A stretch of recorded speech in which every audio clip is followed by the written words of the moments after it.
ஓம் சிவம். அன்பே சிவம். அனைத்தும் சிவம். முற்றும் சிவம். முடிவும் சிவம். முதலும் சிவம். அன்று அக்காலத்தில் ஏழை மக்களை காப்பது போன்று பொதுநலத்தில் நடமாட வேண்டிய பொருள்களை அரண்மனையில் அடுக்கி வைத்த வீரபாண்டிய கட்டபொம்மன் எதிர்காலத்தை நினைக்காமல் எதிர்காலத்தை யோசிக்காமல் செய்ததால் தூக்கில் தொங்கினார். அதே போன்றுதான் இக்காலத்திலும் அரசியல்வாதிகள் 10 தலைமுறைக்கு தேவையான பொருள்களை அடுக்கி வைத்து தேக்கிக் கொண்டு அவர் இச்சைக்கு சட்டத்தை வகுத்து கொண்டு செல்வதனால் ஏழை மக்கள் உழைப்புக்கேற்ற ஊதியம் கொடுக்காத நிலையில் வந்ததால் அவர்கள் வட்டிக்கு பணம் வாங்கி குடும்பம் நடத்துவதில் ஆத்மாவும் வேதனையுமாக வாழும் நிலையில் அவர் ஆத்மாவை நிறைவடை செய்தால்தான் இந்த பூமிக்கு பல நன்மைகள் கிடைக்கும். இனி வரப்போகிற காலத்திற்கும் அதர்மங்கள் அடங்கும்.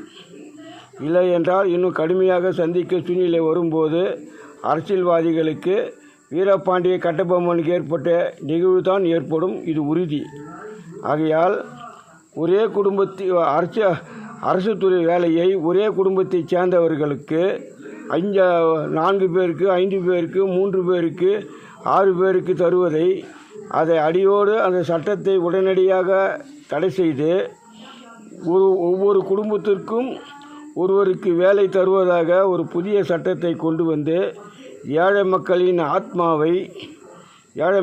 ஆத்மாவை நிறைவடை செய்தால் பல நன்மைகள் கிட்டும். அனைவரும் நன்மையாக வாழலாம்.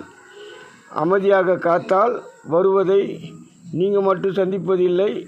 உங்கள் கண் முன்னே உங்கள் குடும்பத்தில் ஏற்படும் நிகழ்வுகள் இறைவன் சோதனை மிக கடுமையாக இருக்கும். அன்று நீ எதை யோசித்தாலும் நன்மை பிறக்காது. சட்ட வழியில் கடுமையான சட்டத்தில் நீங்கள் சிக்க தவிக்க சூழ்நிலை ஏற்படும். இதுவரை நீங்கள் மடமையாக செல்வதும் உங்களுக்கு இது எட்டாது. ஆனால் இது உறுதி.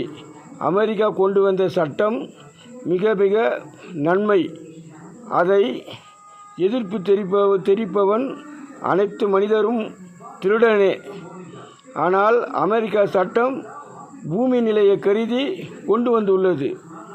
இங்கு பூமி நிலையை ஆராயவில்லை. இந்தியாவில் அவர்கள் எதிர்காலத்தை யோசித்தே செயல்படுகிறார்கள். இந்த பணத்தை வைத்து இவர்கள் என்ன செய்ய முடியும்? இது காலம் கணிக்கும் என்பதை உறுதிப்படுத்துகிறார் இறைவன். ஓம் சிவம். அன்பே சிவம். அனைத்தும் சிவம்.